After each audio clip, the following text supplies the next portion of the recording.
So we apologize for starting a little late. The events on campus that caused the delay also prevented our university president, Rectrice Annemie Schoos, to be here with us. She very much wanted to open this series of lectures by Raz Segal, but unfortunately she cannot be here. So in the name of the Université Libre de Bruxelles, welcome to you all. Welcome to Raz Segal. Welcome to the Velge family, and welcome to all the students, especially for 4 lectures. So today, tomorrow, Wednesday, and Thursday night. The 3 other lectures will start at 6, all take place in the same building. But first of all, I cede the floor to Baudouin Velge, please. Thank you, Peter.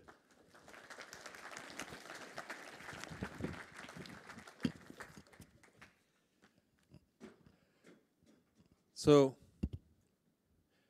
thank you all of you for being present in such large numbers, although they try to prevent you to enter the building, I understand, but you are there, so that's the most important, because we have Raz Segal, of course, who is there to give us a very interesting lecture.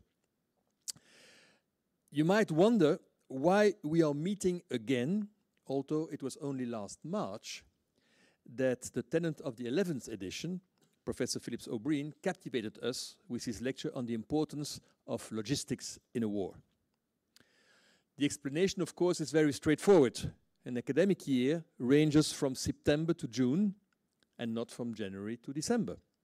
And last year's edition was held in the second semester of the year 2023-2024, whereas the 12th edition is held in the first semester and therefore in the same year, but not the same academic year.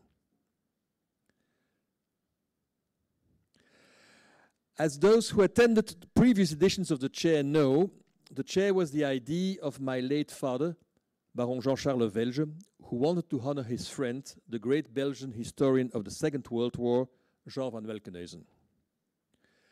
My father had developed a passion for the history of the Second World War and had befriended Jean van Welkenhuizen, a ULB historian and the first director of the Centre de Recherche et d'Études Historiques de la Seconde Guerre mondiale, the predecessor of the CG Soma. Both were convinced that it is very important for the youth to know the past, so as to be able to better understand the present. And so my father decided to invite each year his grandchildren to visit a Second World War battlefield in the company of Jean, who would bring the events to life and put them into perspective. When Jean van Welkenhuizen died in February 2008, my father wanted to honor his memory in a lasting way. He contacted Didier Vivier, who was then Dean of the Faculty of Philosophy and Letters, to look into setting up a chair at the ULB. And the project was nearly ready when, sadly enough, he himself passed away in May 2010. My brothers and I carried the project through, just adding a Baron Velge prize to the tenants of the chair. The first edition of the International Chair of the History of the Second World War was held in May 2012 in presence of King Philip, who was then still Crown Prince. Chairholders are selected by a jury of leading Belgian and international historians, including the tenants of the last 3 editions of the chair. So Professor Segal will be a jury member next year. And under the dynamic leadership of Professor Peter Lagroux, who just introduced this lecture. Oh, they were unblocked. Please enter. Come in, come in, come in. Aljanson, non. Ça, c'est pour... Je ne suis pas Georges-Louis Boucher. Désolé. Ni Sarko. Bon.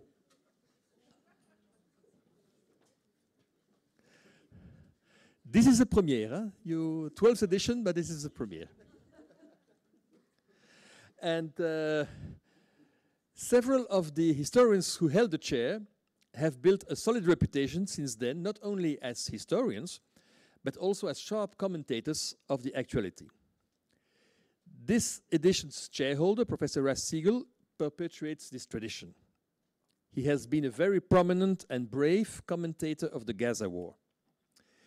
He didn't hesitate to describe the Israeli response to the Hamas-led attack on Israel last year as a textbook case of genocide.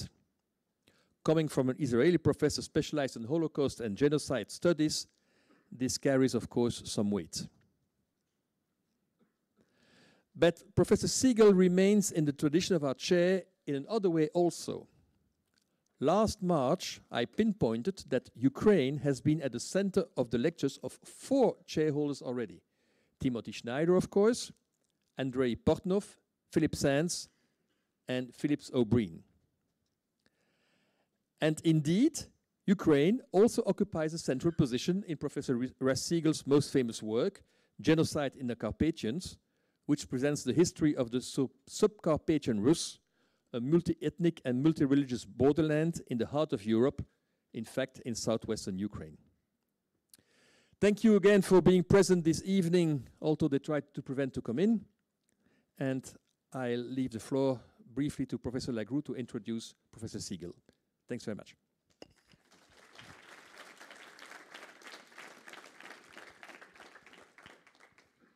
I think Raz will forgive me for cutting short a long introduction, which we do not need, especially with the time it has taken to allow everybody to join us. This is the 12th edition, and we thank the family Velge for their support over the 12 last years. In each of these editions, we have sought to honor historians who produced original work, but who distinguished also themselves by their civic courage. And this edition will be no different. The idea to invite Raz Segal came through his book, Genocide in the Carpathians. I will hand it around to those who want to consult it. The students of my class have all read it. Genocide in the Carpathians could have been a book on the few weeks that followed March 1944 with the deportation and subsequent killing of the Jews of Subcarpathian Rus. This is not a choice Raz Segal made. He starts his story in 1914, and he includes the fate of the Jews of the region in those of all the other populations under Habsburg, Czechoslovak, Hungarian, and finally German rule. By widening the scope, he profoundly alters also the interpretations and the paradigms of studying this event. And the choice he made in studying the history of Subcarpathian Rus prior from 1914 to 1945, then also inspired him to widen his horizon much further and to think about genocide, war in the contemporary world. So it is a great honor and a special pleasure to welcome Raz Segal here. Raz, please.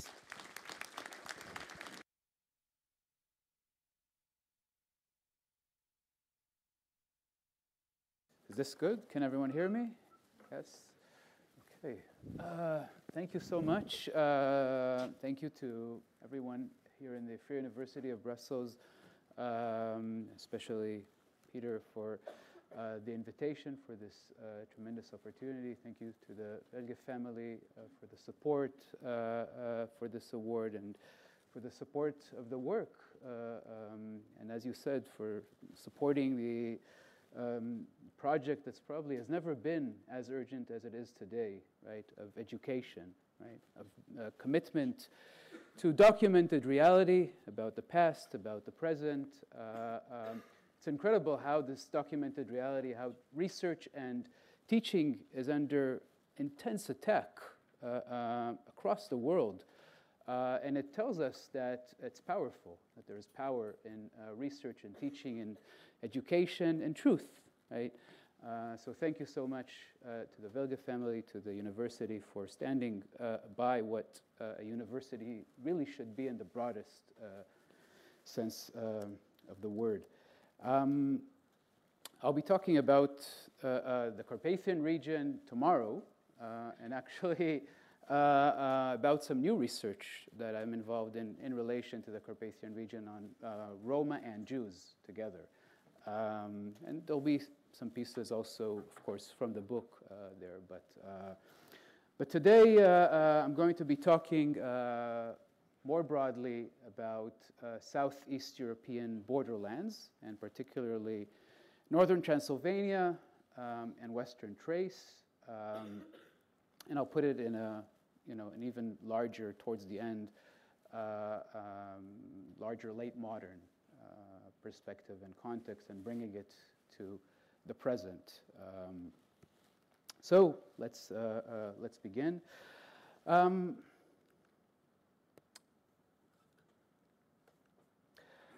Moshe Lichtenstein was born in a village called Buchum in 1922 in northern Transylvania. The village in Transylvania was then located in Romania, which had gained the region from the defeated Hungarian state that emerged on the ruins of the Austro-Hungarian Empire after World War I. In a testimony that you can see parts of it for Yad Vashem in Jerusalem in 1992 in Hebrew, he recounted, quote, a peaceful life in his town as a Jew, and he said some anti-Semitic incidents occurred here and there, but not in our town. The Romanian state turned increasingly more against Jews in the 1930s. And so in September 1940, when the Hungarian army marched into the northern part of Transylvania, and this followed a partition of Transylvania between Romania and Hungary that was orchestrated by Germany, Nazi Germany, and fascist Italy, because both Hungary and Romania were allies of part of the Axis alliance of Germany and Italy, but they were fighting over Transylvania. And the last thing that the Nazis and the Italians wanted was a mini war within their Axis alliance, right? So they said, okay, let's partition the region, the north to Hungary, the south to Romania.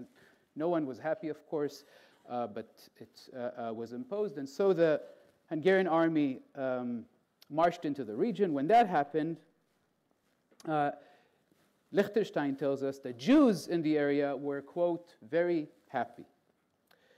He then described the welcoming reception of the Hungarian soldiers in his village, and Jews were happy because the Romanian state had become more and more anti-Semitic, the state itself, and therefore they saw the Hungarians coming in as an opportunity for something else. And in his testimony about the incoming Hungarian army, he says the following, and you can follow it here. Suddenly, they, the Hungarian soldiers, mounted their horses and hurried away. We wondered what had happened. The next morning, 2 Jews returned from Zalau, the central town in our area. They were beaten and bruised. They told us that on the way near Trznea, they were caught by Hungarian soldiers and nearly shot. They were led to a ditch and told to lie down to be shot. One of them, Bel Spitzer, knew the Hungarian anthem and began to sing it, and they were released. They also told us that when they passed through Trznea, they saw many fires and heard shooting.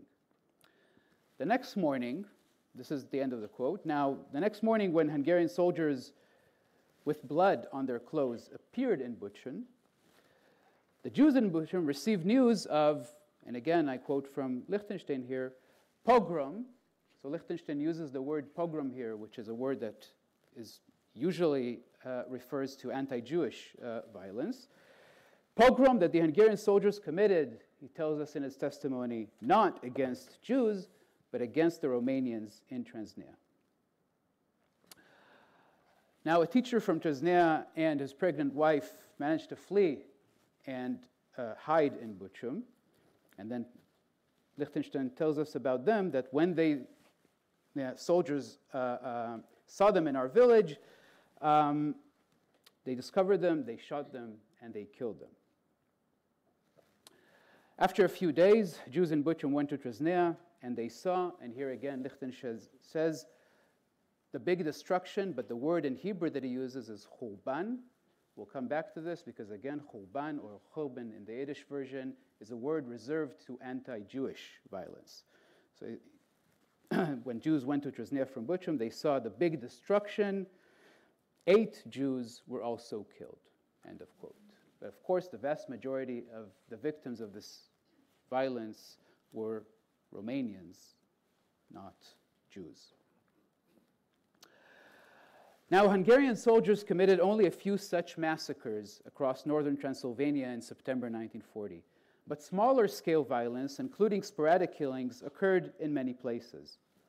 Now, if singing the Hungarian anthem could save Jews near Trezna, in Simlau, also in the area of Zalău, it seems that the new rulers saw the local Jews as Romanians, whether they spoke Hungarian or not.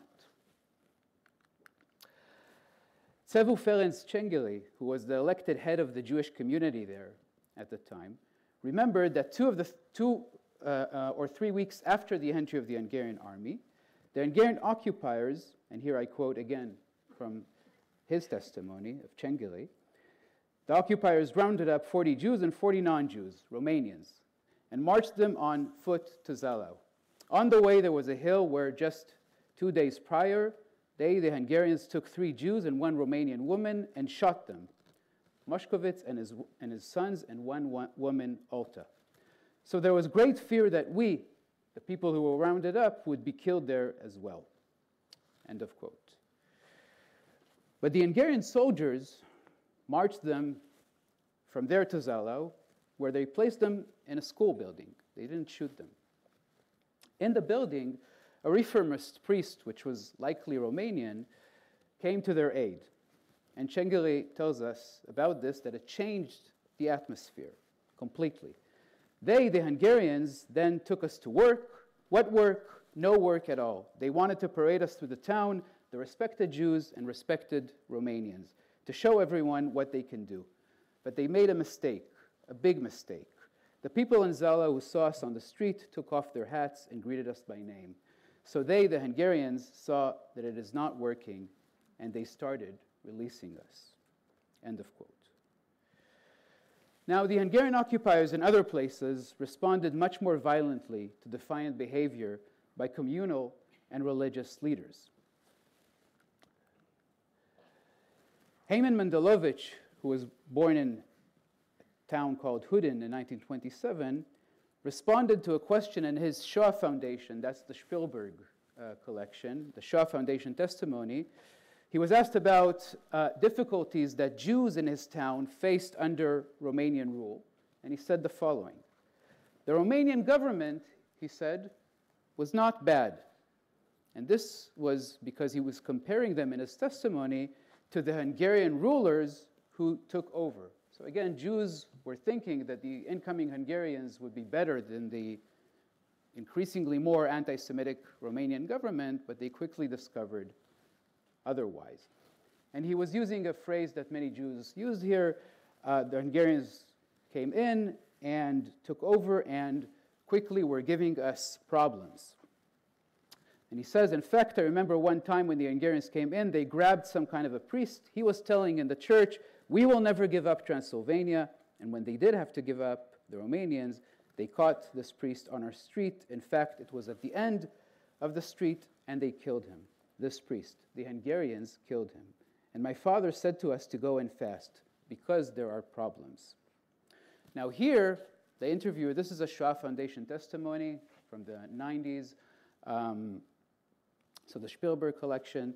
The interviewers were completely not trained in the Shoah Foundation in many, many, many cases, right? They came to the testimony, did not do any homework, right? Were not prepared to ask any specific questions to the life stories that were told to them, right? They worked usually with a prepared set of questions. So the interviewer here was confused, right? He heard a story that was not part of not what he had expected to hear, right? So he asks for clarification, the interviewer, and he says, you're saying that it was the Hungarians in town who had killed, and then Mendelovich stops him and completes the sentence, a Romanian priest. Mendelovich then explains that it took place on the first day when the Hungarians came in. Now, significantly, Mendelovich's account of the priest's murder, which he had witnessed on his street, right, followed immediately his comment on how Hungarians gave Jews problems. right? So this is a section where he's starting to talk about Jews, but then he goes into a description of the killing of the Romanian priest, which of course explains the confusion of the interviewer. But Mendelovich was not the only survivor to frame his narrative about the entry of the Hungarian army into northern Transylvania in this way. Violet Mittelman, who was born in a small town called Ip in 1923, remembered, like many other Jews from the region, no anti-Jewish incidents in her town until the late 1930s, which is very common among Jewish survivors from the region. The interviewer in her Shoah Foundation testimony asked her, when did things start to change? Which is a very common question of interviewers, right? Tell us, when did things start to change? Mintelman mentioned anti-Semitic measures by the, again, invading Hungarian authorities, so against Jews, of course, which made her, quote, very scared. When the interviewer inquired about specific experiences, and they asked, what is the first thing that you remember that made you scared? Mittelman responded with the following description. It was very scary, because one night, on Friday night, they went and they killed. They killed all the Romanians in the town. And we were very scared they will kill us too, the Jewish people. And we were looking out and saw how they took them. They took them away. And they put them in a big grave, all of them. And we were very scared that time. I never forget that. My father, my mother, everyone. We were thinking they now will come after the Jews. But they didn't. Mittelman stressed repeatedly the fear she and other Jews felt, an experience that she, quote, never forgets. Now, these, and we can go on and on. There are many, many, many such interviews. I just wanted to give you a taste of a few examples from the testimonies. So these and other testimonies of Jews on Hungarian state violence in northern Transylvania, right, shed light on events, on issues, on questions that have received barely any attention in scholarship on the Holocaust. Indeed, they challenge common understandings and usages of key concepts in discussion of the Holocaust. And particularly, I'm interested in challenging, of course, the concept of bystanders, right? Because you all understand that these instances are cases where Jews are describing themselves basically as bystanders without using the term, of course, right? These instances of state violence, but I'm also interested in challenging actually the use of the term anti-Semitism in this context as well. But through them, these key concepts, bystanders and anti-Semitism, I'm also interested in challenging actually what we might call the term of terms, the Holocaust, right? That's a term, of course. Now, Jews from other multi-ethnic and multi-religious borderlands under Hungarian occupation during World War II have also, including from the Carpathian region, this is of course how I came to this understanding, and it took me some time, right? And I always tell students when I teach about bystanders, right, that I'm not a genius, but I'm also not completely stupid, right? And I say this because it took me much more time than should have taken me to notice these pieces in the testimonies, right? To actually stop and notice and pay attention and say, wait a second, this is interesting, right? It took me quite a long time, right? And so in other places, Jews describe themselves in this way as well in relation to Hungarian state violence against non-Jews. These include the massacres of thousands of Carpatho-Ruthenians in the Carpathian region when the Hungarian army occupied that area in March 1939. And that was part of Hungary's alliance with Germany in the destruction of Czechoslovakia. And it also includes massacres of Serbs and Jews in the 9 months that followed Hungary's occupation of territories taken from Yugoslavia when Hungary joined Germany and its allies in April 1941 in destroying that state. Now, Jews in all wartime Hungarian occupied borderlands also comment in their testimonies on Roma and state violence against Roma, which we'll deal with tomorrow.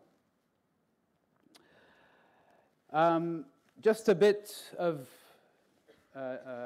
geopolitical orientation. This is Central Europe, just before Central, Eastern, Southeast Europe. I know that some of these things, the way that we, where is Central Europe, where is Eastern Europe, right? It's very touchy. Let's just say Central, Eastern, and Southeastern Europe, right? And 1910, just before this decade of warfare from 1912 that begins with the Balkan Wars to 1922, 23, with really the end of all the wars after World War II allegedly ends in 1918, but it really doesn't, right? It ends really in the Middle East, certainly only in 1922, 23, with the Lausanne Treaty, right? That ends the war between Turkey and Greece. So in blue, in shades of blue, you see the Austro-Hungarian Empire, right? The Hungarian part, and then the lighter blue, the Austrian part. This is how the map looks like in 1930, after this decade of warfare and mass violence, right? I mean, imagine how the people who lived this decade, right? The map can give us a bit of sense. Can go into this more maybe in the discussion, but give us a bit of sense of what they had experienced, right? A world turned upside down, if they survived, of course, this decade of mass violence and warfare, right? The empires fell, new nation states, new borders, completely new states, right? New dominant national identities, right? Which were imposed by the state, by the way. Hungary, you see, small, lost all its borderlands. So this is a bit more focus on Hungary. You see here Transylvania, right, on the right. The red is the Hungary as part of the Austro-Hungarian Empire, the Greater Hungary. The shaded part in the middle largely is the Hungary after World War I. Defeated, right, part of the defeated powers, humiliated, all its borderlands lost, a lot of its population lost. From that moment on, the urge to recreate Greater Hungary, arguably, by the way, in an ideological, as an idea, remains in Hungarian politics and society until today, right? The urge to recreate Greater Hungary, but now, of course, as an ethno-national, right, exclusive state, not as part of this multi-ethnic and multilingual, multi-religious empire. So this kind of the resentments of the loss of the Greater Hungary, right, and renewed or new national visions also motivated Bulgarian policies of territorial expansion and mass violence, right? And here we have the idea of Greater Bulgaria, so Greater Hungary. We also have, again, Bulgaria. In the shaded area, you see largely, again, you can see the borders themselves. The small Bulgaria, you see Thrace and Macedonia here. Macedonia specifically considered kind of the cradle by Bulgarian nationalists, but also by Serb nationalists and also by Greek nationalists, right? The cradle of their nations. Like Transylvania is considered by Hungarian nationalists and Romanian nationalists until today as the cradle of their nations, right? And I want to turn your attention immediately now to the fact that we still live in an era, by the way, but this an area that started more than 100 years ago, right, that turns people into places, right, into questions and problems, right? So we have the Transylvanian question, the Macedonian question, the Jewish question, the Armenian question, the Palestine question, the Arab question, the Eastern question, so on and so forth, right?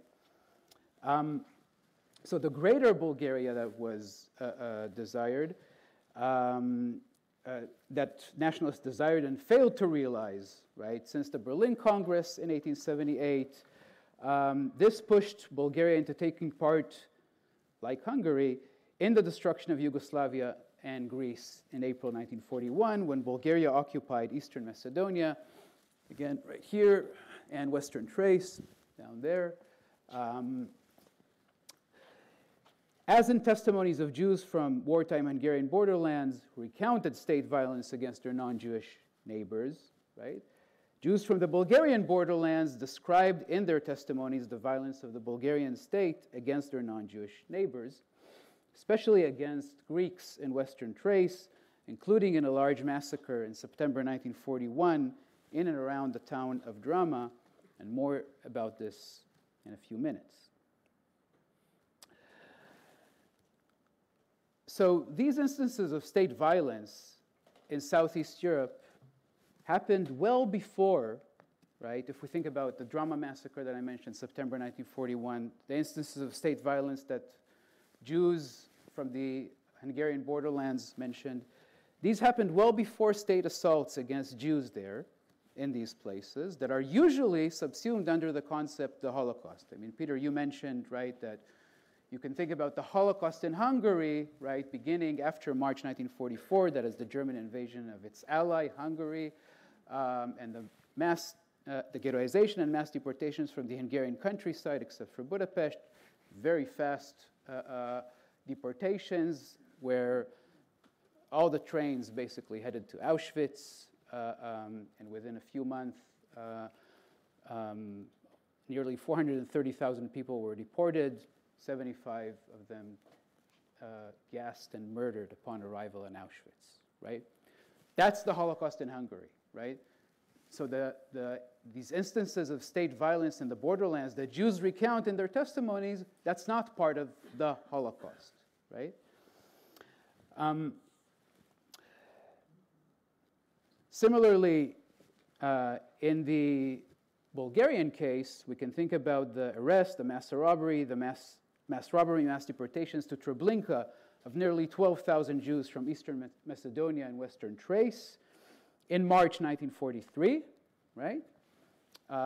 Where, in the same way, the Drama massacre in September 1941, which we'll get to in a minute, is also not part of the Holocaust, right? So there are pieces of the testimonies of Jews, right, about the war, not about life before the war, right, that are, in the common way that we understand the Holocaust, are not included in how we understand what the Holocaust was.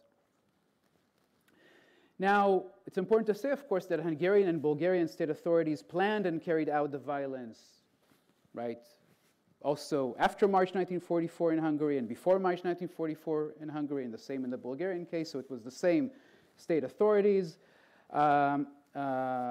The same state authorities that, of course, carried out the earlier violence. Still, the earlier violence remains conceptually separated from the later violence outside the scope of the Holocaust. What it meant for Jews to witness earlier state violence against their non-Jewish neighbors, those descriptions in their testimonies of themselves, again, effectively as bystanders, also remains, therefore, outside the scope of the Holocaust.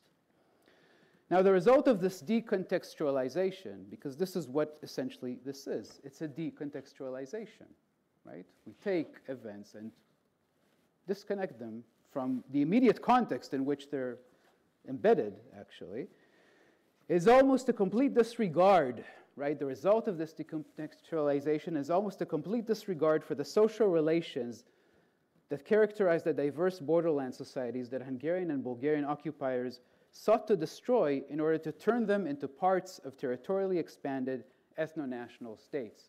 And as you'll see, the social relations, actually these relations between Jews and others, but social relations in these regions more broadly is a key issue of concern for me, for reasons that you'll understand why it's so significant. The long-term and complex relations between Jews and other groups in those areas are thus often reduced in testimonies of Jews to question by interviewers, as I said, about a general and quite vague idea about anti-Semitism that survivors actually had not experienced, right? So when they're asked about anti-Semitism, they usually respond that there wasn't a lot of anti-Semitism, at least until a certain point. We then also see interviews perplexed, right, as I mentioned, by the discovery of state violence against non-Jews, right? That always catches them by surprise, right? They're never ready. They don't know anything about the region that they're interviewing a survivor about. That was their homeland, right?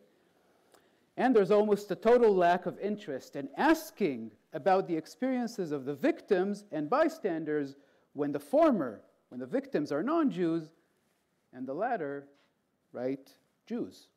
So when the victims are non-Jews, we don't ask. When the bystanders are Jews, we also don't ask. Think about Violet Mittelman, right?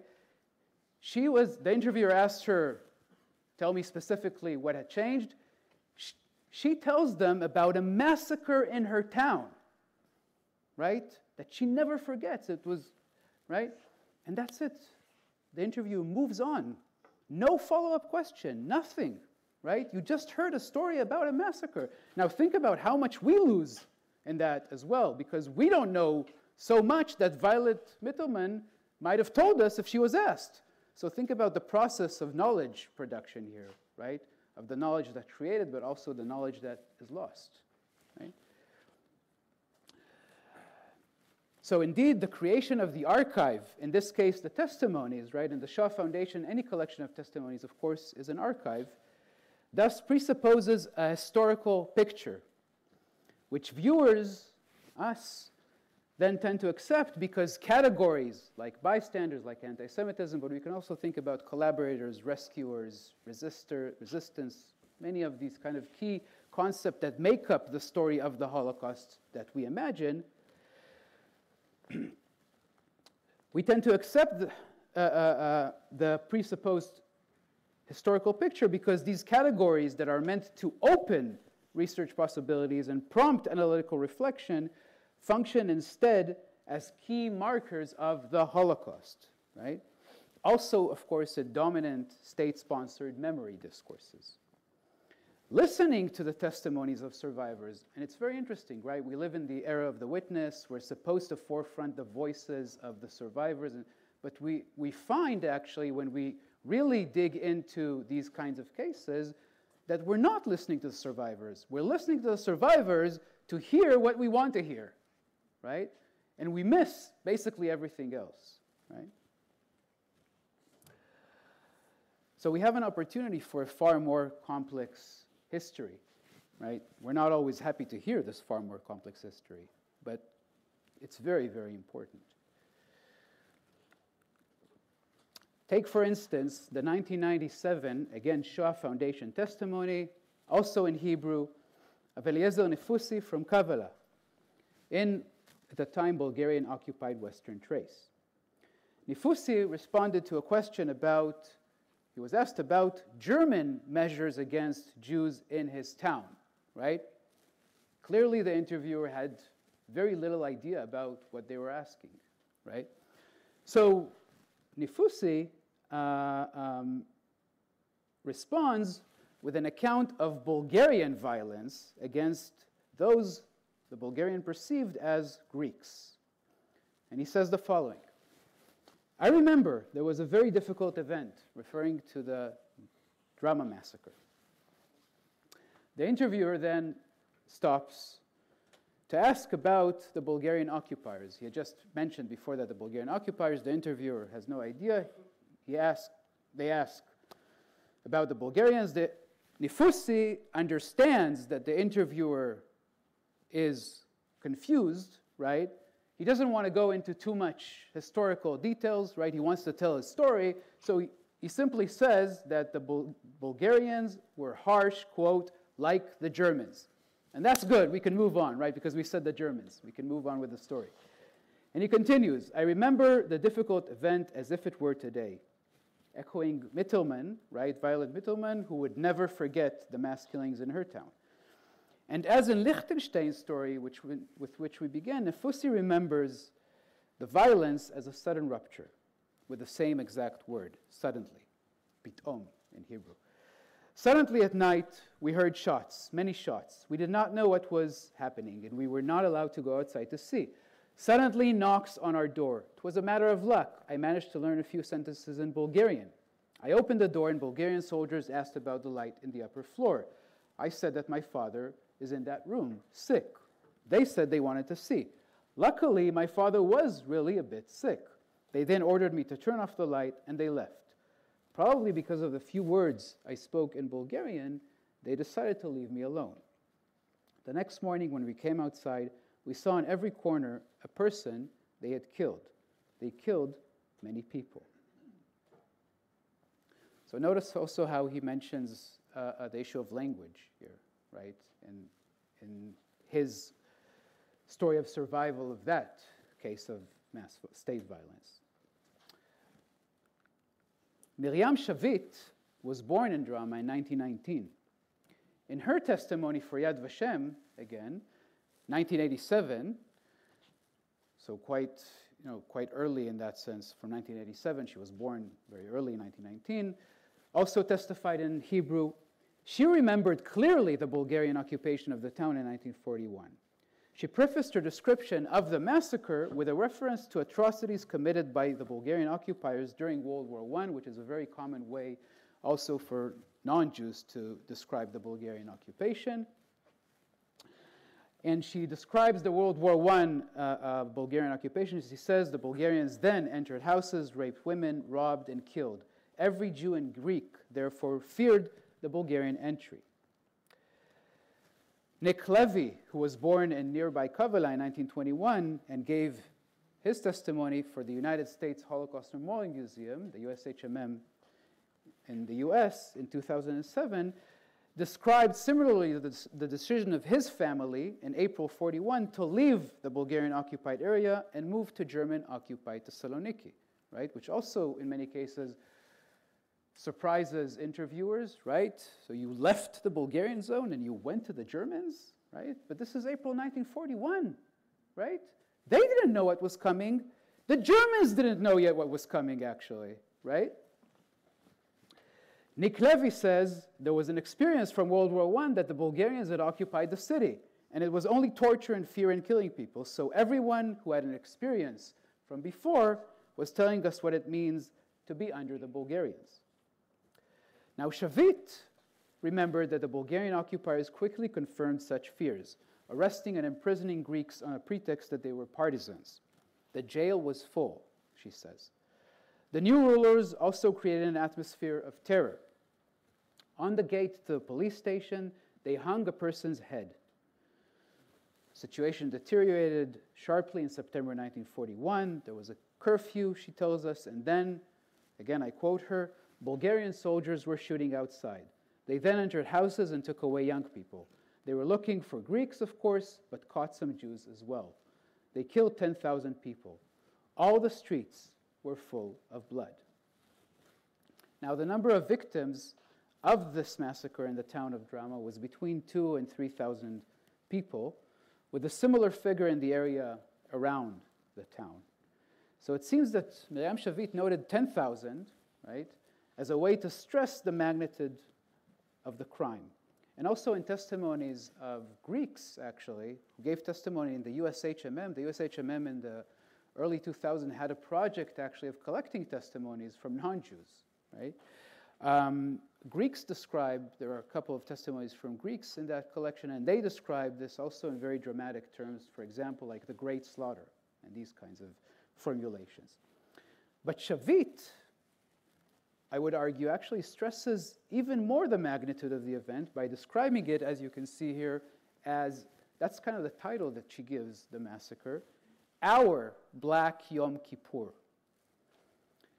Yom Kippur, referring to a highly significant Jewish holiday that is tied to destruction and exile in Jewish history, and that coincided in September 1941 with the massacre.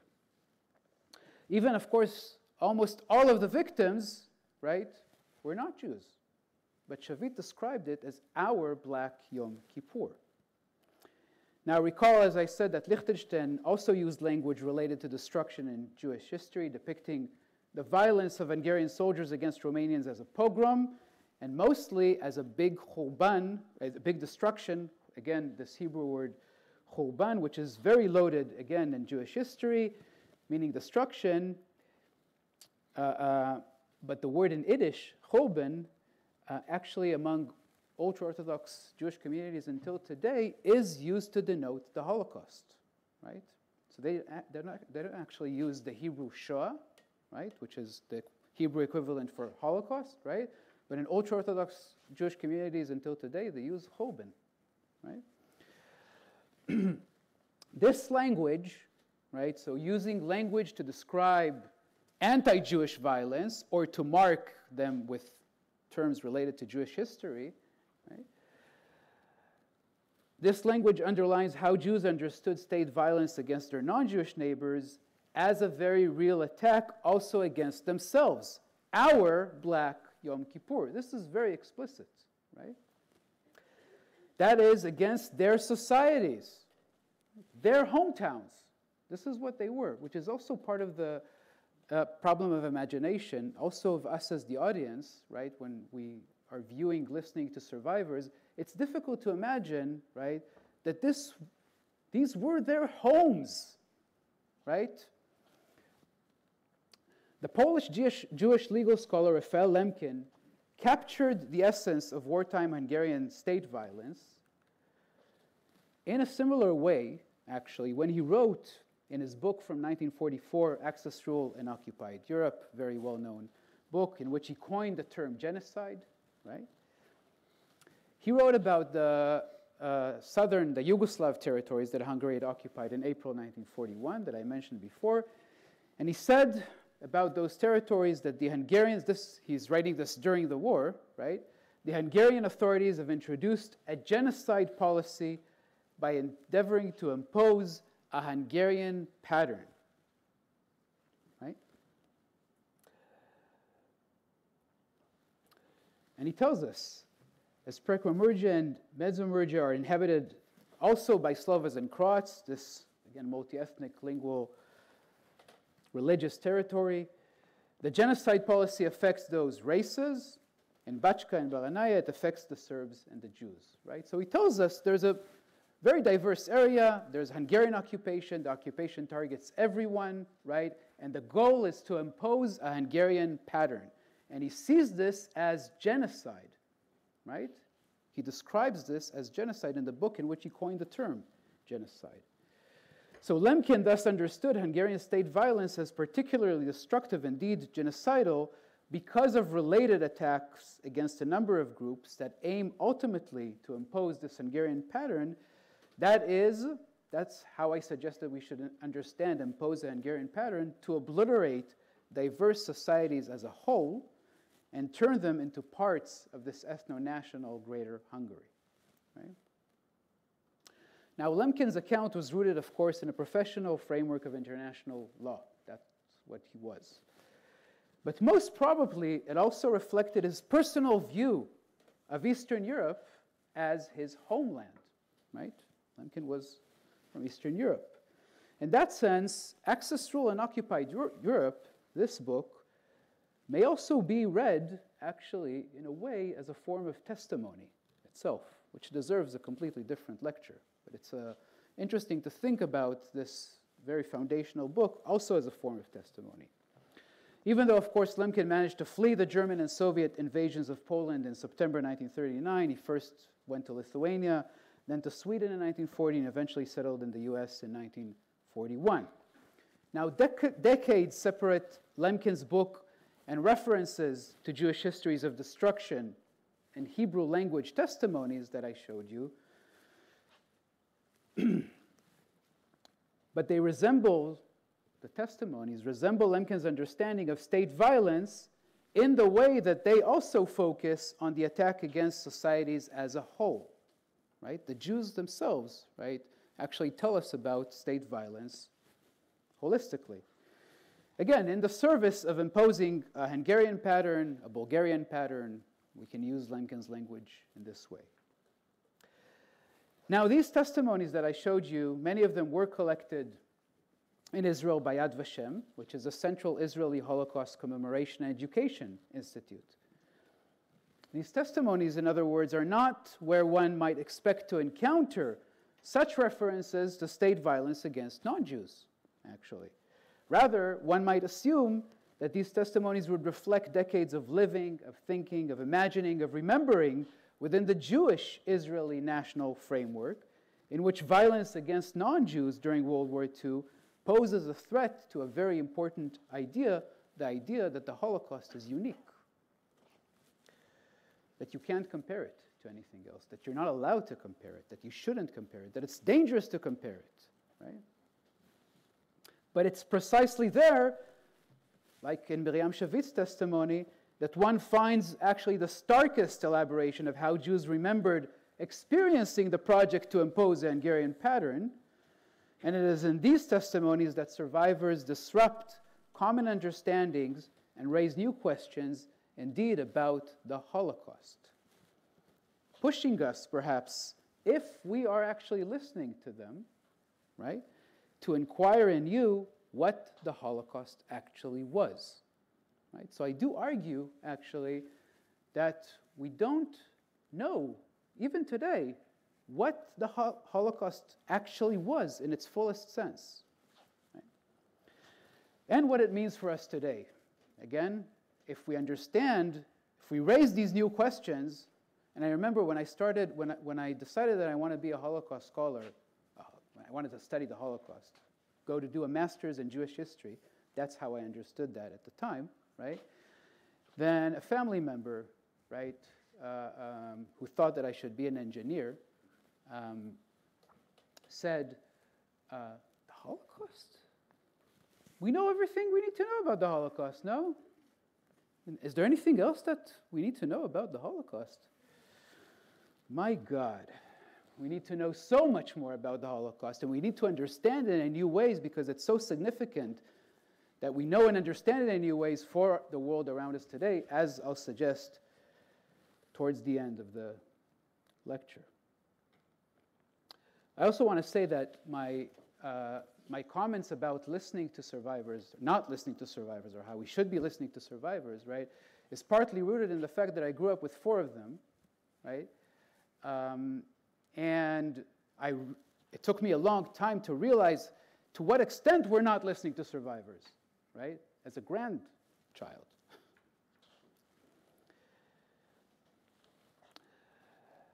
Now, so we have the Yad Vashem testimonies, as I said, in Hebrew, which are very surprising when we think about national frameworks of remembering, but also the later Shoah Foundation testimonies point in other ways to survivors who precisely when they talk about themselves as bystanders, again, without using the term, highlight the attack of state authorities as an attack against victims and against themselves, the Jews, as bystanders. So we also see that, as I mentioned, in the later Shoah Foundation testimonies.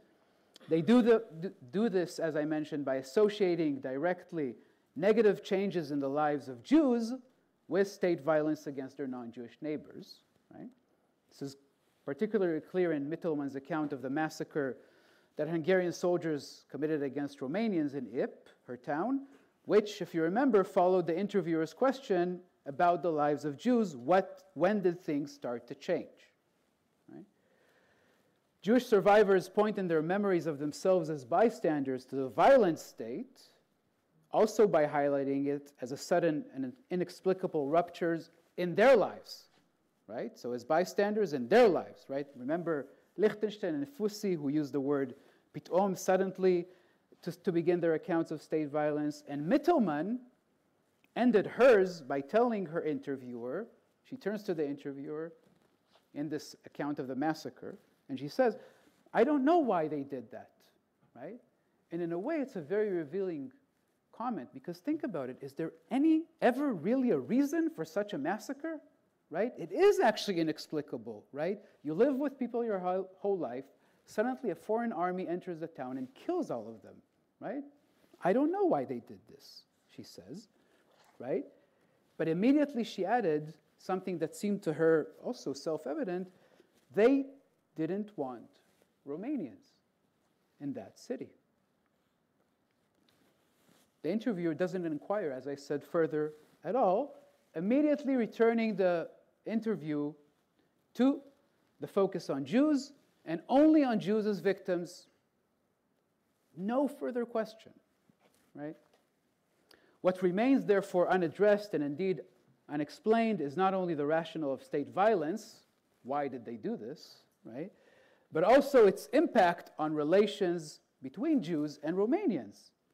How, in other words, that the non-Jewish victims here, right, in this case, perceive the behavior of the Jewish bystanders, which is a common question that we actually ask when it's the other way around, right? How did Jewish victims perceive the behavior of non-Jewish bystanders? Now here we get to the crux of the matter.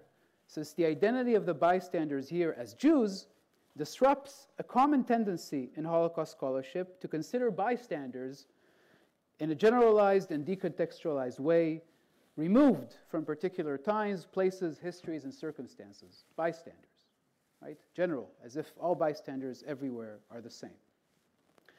Now, the origins of the term bystanders, which emerged in research in social psychology in the 1960s, plays a role, I think, in this inclination to think about Holocaust bystanders out of context. We can't get into this at all, but in my forthcoming book, it'll be dealt with, the origins of the term in social psychology. What's important is the way the term is used here in Holocaust scholarship. And it was eminent Holocaust scholar Yehuda Bauer who shaped the Holocaust memory discourse about bystanders the most in the last 25 years. In 1998, he gave a speech in the German parliament. In the speech, he declared that Holocaust memory requires adding to the 10 commandments, right? He spoke in the German parliament. He said, we need to add to the 10 commandments 3 additional commandments. And these are the commandments. You, your children, and your children's children shall never become perpetrators. Number 1. You, your children, and your children's children shall never ever allow yourselves to become victims, which is an interesting one. Again, we can't get into it, but number 2. And you, your children, and your children's children, it's also interesting that he stops in the 3rd generation, right? I mean, but shall never, never be passive onlookers. Number 3. Infusing Holocaust memory here with religious zeal. 10 commandments, right, and adding to the 10 commandments. Bauer, which effectively he portrays himself here as a kind of Moses of Holocaust memory, right, inscribed its dictums as concerning only individuals. Individuals. This is about their responsibilities, their agency, and mostly their failures. And bystanders arguably emerge as the most severe failure, right? One that should never, never happen. Never, never. It's the only one that is never, never, twice never. Now, again, this is very dehistoricized. If bystanders everywhere are the same, right? There's no context, there's no history, there's nothing. So this dehistoricized and static and moralistic lesson of the Holocaust, which has since become a focal point, right? There's this saying, never be a bystander. This comes from this speech, right? Paradoxically, actually hinders our ability to work towards it because it elides the key role of the state in shaping and manipulating social relations in situations of extreme violence. This is not just about individuals, right? This is not just about us and our responsibility and our failures. There's a state. Now, what would the Holocaust memory and education dictum never be a bystander? Let's think, what would it mean to someone like Violet Mittelman? This also demonstrates the problem with the formulation survivor testimonies, actually, which not only frames life stories in one certain way as survivors, sometimes in contrast to how interviewers view their own lives. Many people don't like at all the concept of survivors as applied to their own lives, right? We can think about the concept of refugees today, by the way. A lot of forcibly displaced people, right, deeply hate the concept refugees for various reasons. But survivor testimonies also limits, as I argue, our access to historical events and processes and our analytical view, because they can only be survivors. They can only be victims. They cannot be anything else, including, of course, not bystanders.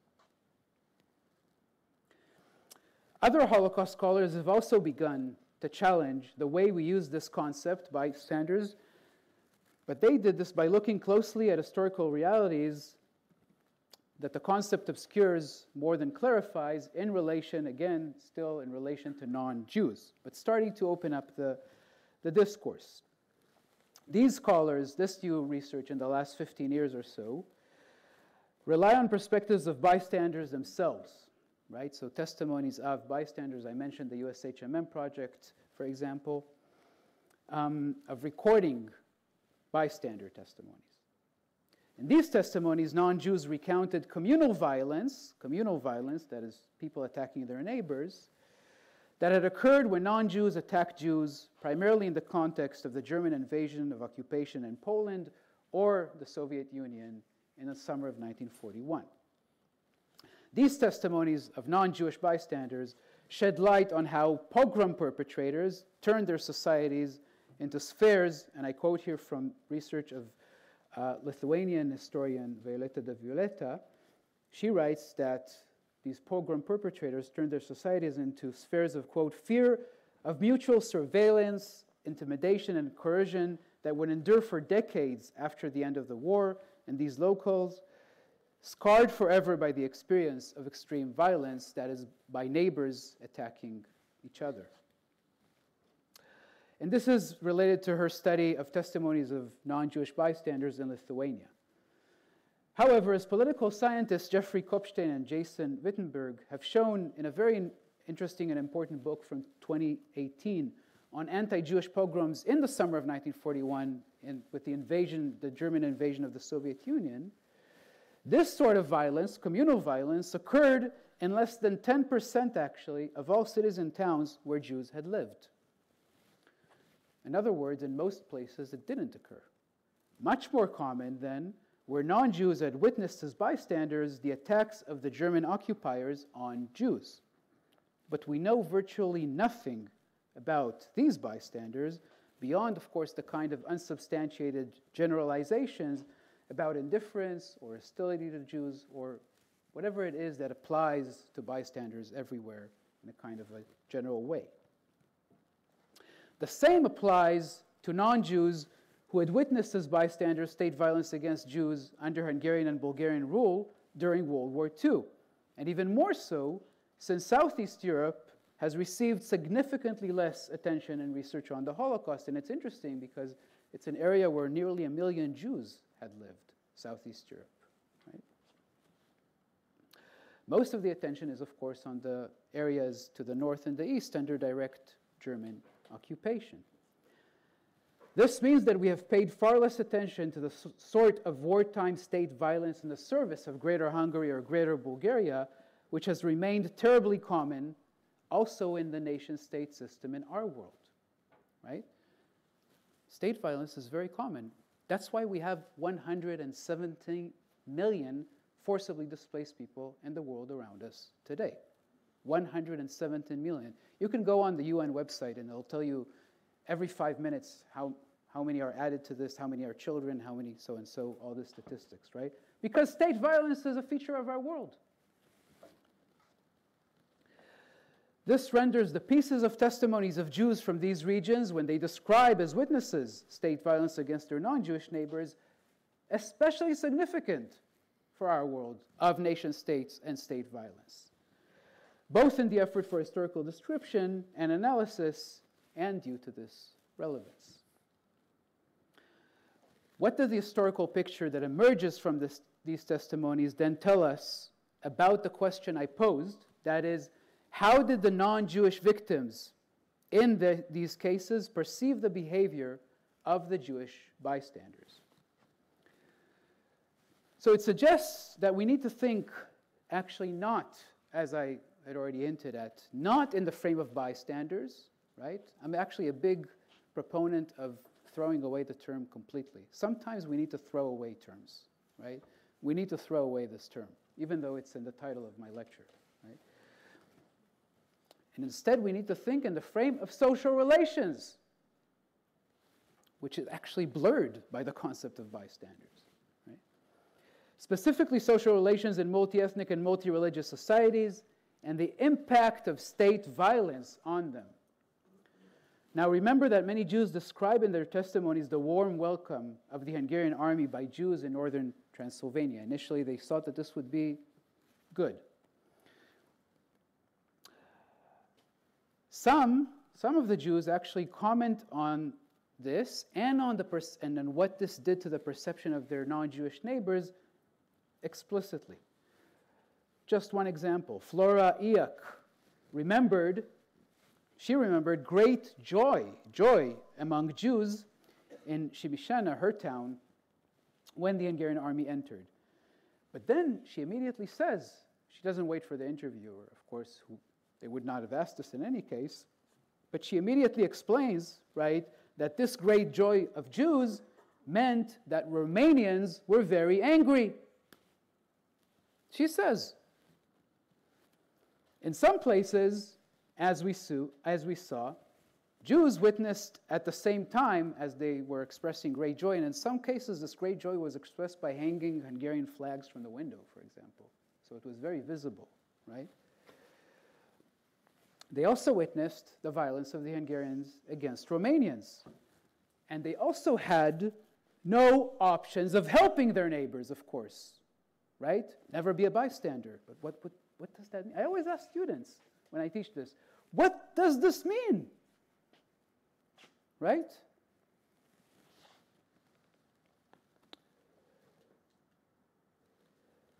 This situation of expressing joy, hanging Hungarian flags from the window, but then also witnessing violence against their neighbors, could not but have generated hostility against Jews among Romanians. Though, of course, Jews were welcoming the Hungarian army not because of their perception in the vast majority of cases about their neighbors, but about the Romanian state. This situation then contributed to the destruction of social ties that actually figures, the destruction of social ties is actually integral to the drive, if to return to Raphael Lemkin's word, to impose a Hungarian pattern. Right? So if you want to destroy a diverse society as a whole, and destroy doesn't mean kill everyone, right? But if you want to destroy a diverse society as a whole, destroying the social relations is an integral part of this project. The key problem, perhaps, with how we currently think about the Holocaust is rooted in the difficulty to imagine these social ties before the destructive onslaught, right, before the war, as normal. Normal, I mean, not as an idealized world, right? Oh, before the Holocaust, everyone was dancing on pink clouds and hugging each other, right? No. Normal is in the sense that how we know social relations from our experiences, right? There's good, there's bad, there's everything, right? Does anyone here hate their neighbors? No? Yeah, we all hate our neighbors sometimes, right? But it's very difficult to imagine these social relations as normal. That's why we have these assumptions by interviewers, and we have these questions about anti-Semitism, right? Consider, for example, the following question that Mittelmann's interviewer asked her. Before the Troubles started, and here the interviewer uses a word that Mittelmann also uses, the Yiddish word tzulis, which is troubles in Yiddish. Before the Troubles started, and did you have trouble, of course, did you have trouble with your Romanian neighbors? No, no, Mittelmann responded. There were Hungarians, she says, lots of Hungarians there, and relations were very good. We grew up together, you know. The interviewer then inquired whether Mittelmann had Jewish and non-Jewish friends. And Mittelmann confirmed this, also in relation to her school, which in this case was actually predominantly Romanian. The interviewer is not happy, and they press forward. So, the interviewer says, there was no real anti-Semitism when you were growing up? Mittelmann says, yeah, it was after. Meaning, again, after the Hungarian took over the area in summer 1941. Now, the interviewer's strange formulation, real anti-Semitism, real anti-Semitism, right? Because there's fake anti-Semitism as well, is revealing. The assumption is that there must have been anti-Semitism of some sort, right? Even if not yet, right? It's all very deterministic, right? If it's not real, at some point it will be. It has to be, right? Many survivors, however, like Mittelman, convey a completely different reality. And some, as we saw, speak about truly shared lives, so much so that they remembered massacres of their non-Jewish neighbors as our Black Yom Kippur and a big Churban. But also far less dramatic formulations. Again, if we come back to Mittelman, who says, "We grew up together, you know." This together was, as Lemkin was trying to turn our attention to, a main target of state violence. And so we see in this history the opposite, actually, of what we usually assume. Not a basic anti-Jewish stance that drives a process of social disintegration, but rather a process of social disintegration that is forged in the violence of the state, that then gives rise to an anti-Jewish position. The Romanians were very angry. Rooted in how non-Jews viewed the behavior of Jews, in instances when Jews became unwillingly, right, and powerless bystanders. You're all with me? Yes? So I'm moving now to the last part of my lecture, where we're turning more and more to our world now, okay? So indeed, in our world of nation-state, bordered and fenced and walled, right? So do you remember the fall of the Berlin Wall? Where were you when the wall fell? What a world, right? It was supposed to be the end of history, right? We were told that that's it. Now we will dance on pink clouds. Now we will dance on pink clouds, right? But no, we live in a world of walls and fences and borders, created in order to create and maintain ethno-national or ethno-religious homogeneity. In this world, many find it hard to imagine the multi-ethnic and multi-religious borderland societies in Southeast Europe before World War II. Now, to be sure, they were complex places. They're still complex places. They were even more complex then, perhaps, where people lived in cooperation and conflict. They shared some aspects of their life. They differed sharply on others. They spoke, and they worked, and they played, and they prayed in many languages, and they moved between them, but sometimes much less than we imagine, actually, right? Or much less easily.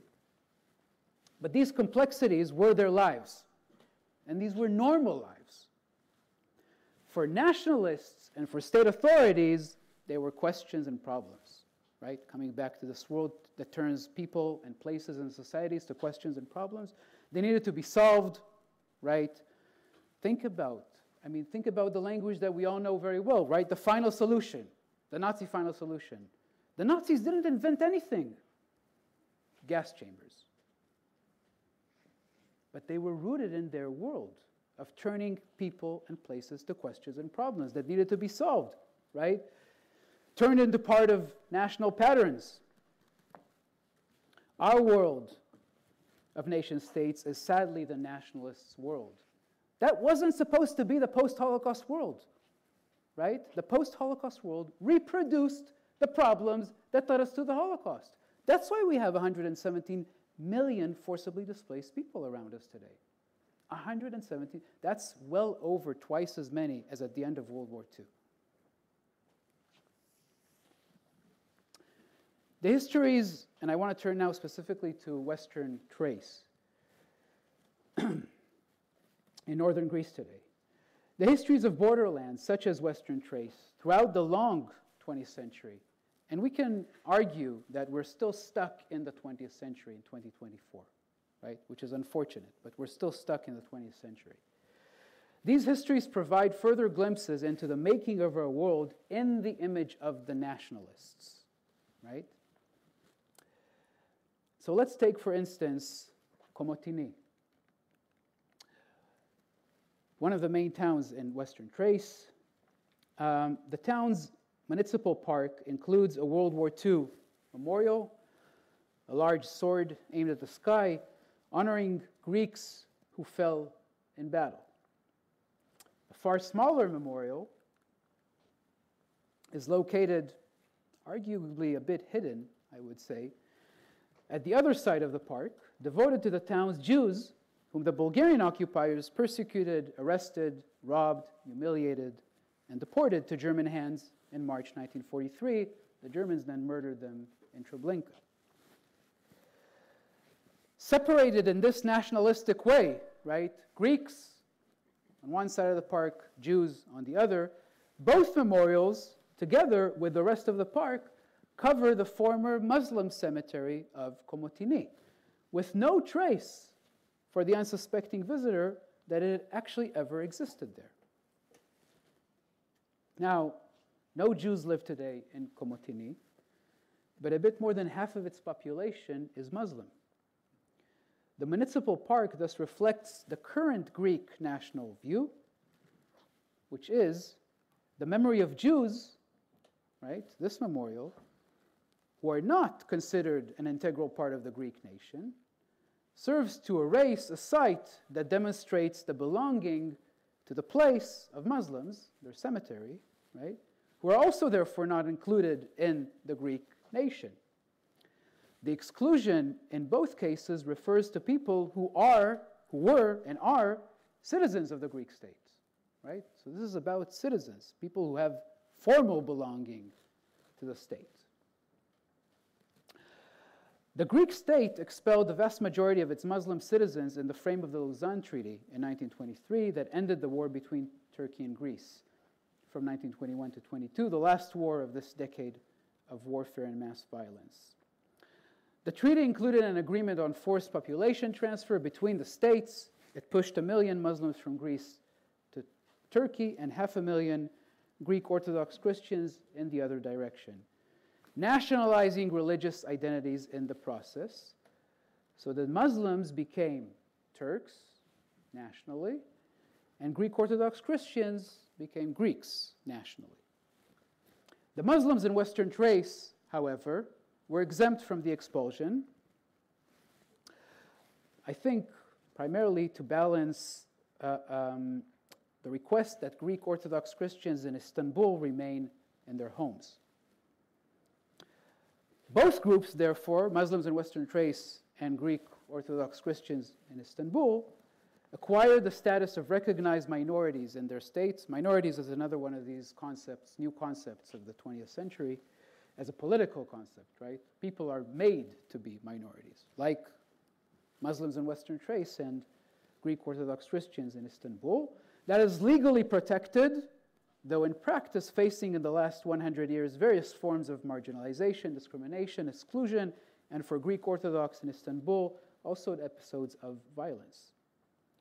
The Muslim minority in Western Thrace also defies actually the nationalization of religious identities, because it consists of 3 different groups in terms of ethnic and linguistic identities.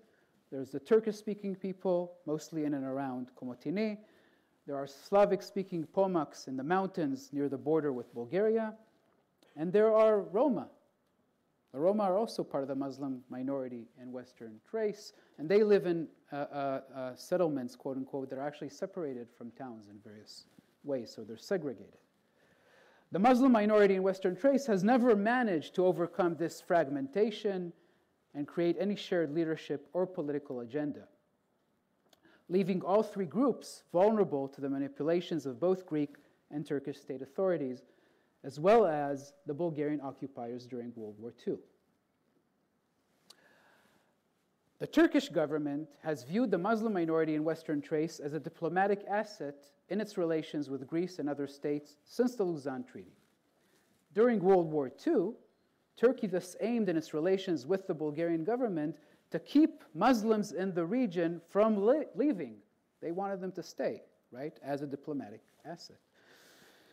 Because many actually were leaving and crossing into Turkey, pushed by the violence of the Bulgarian occupiers that we heard about.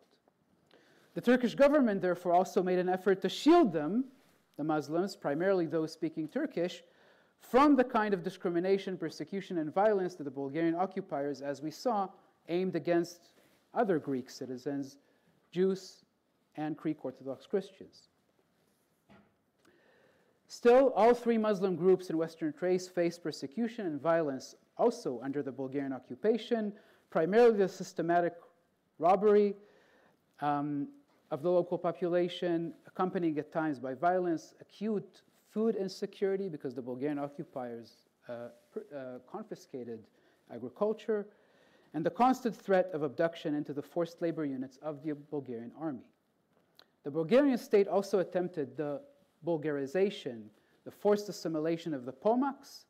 They considered them as Slavs who had, at some point under Ottoman rule, unwillingly converted to Islam. The Bulgarian authorities therefore pressured Pomaks in various ways to adopt Bulgarian citizenship, change their names to Bulgarian ones, and stop wearing headscarves and other traditional Muslim clothes. 10 more minutes, and we're reaching the unfortunate but also somewhat hopeful end of the story.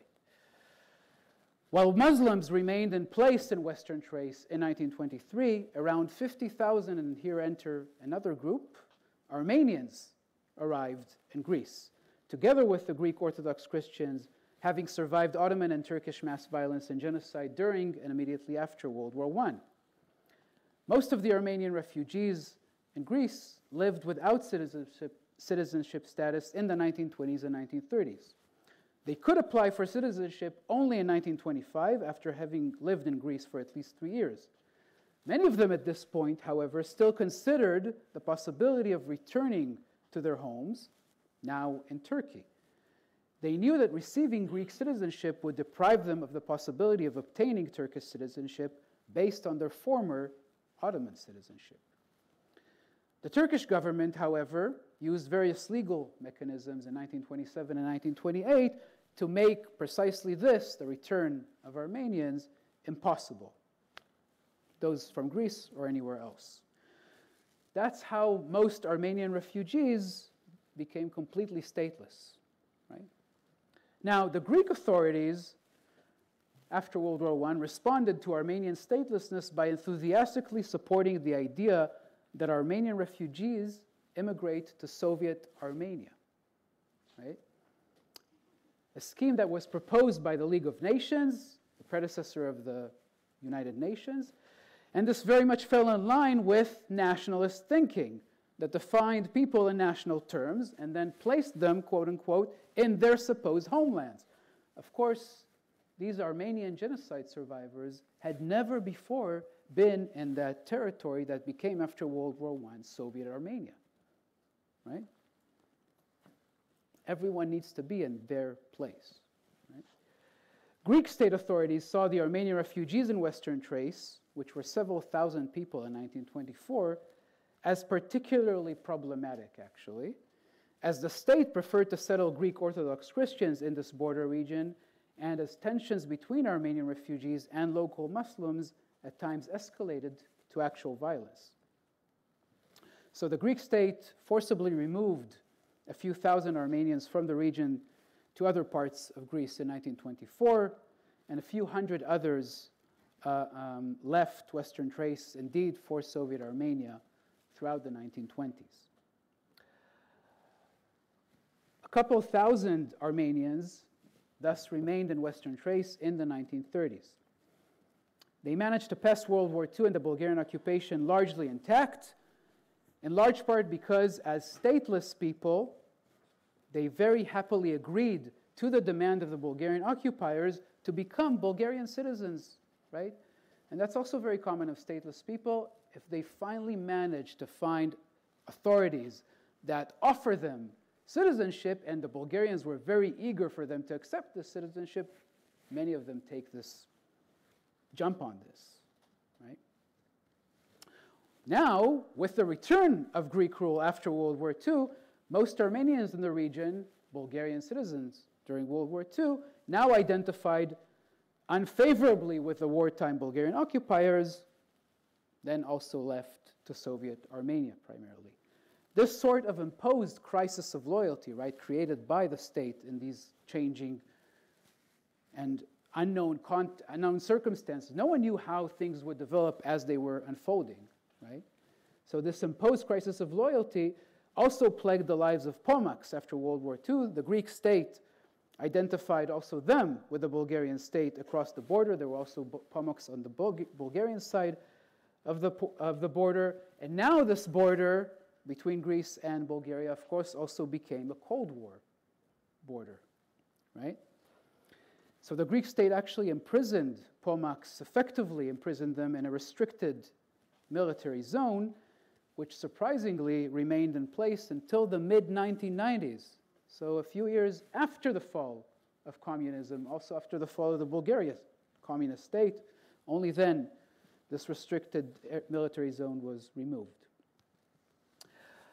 In view of this history of Western Thrace, and it's important to understand this, the people who had lived there and still live there, it is not surprising that our world of nation states, right, as reflected in the municipal park in Komotini, is also, as I said, the world of 170 million forcibly displaced people who are contemporary questions and problems, right, without a place in national patterns.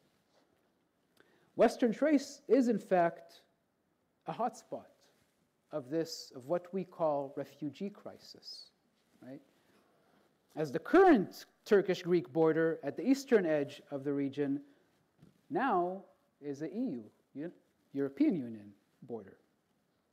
Wars and mass violence in the Middle East and North Africa, as we know, since 2011, have pushed millions of people to flee, seeking to reach the EU. In the last decade, as the Greek government built a wall on the border with Turkey and militarized the area, tens of thousands of forcibly displaced people have nevertheless crossed it.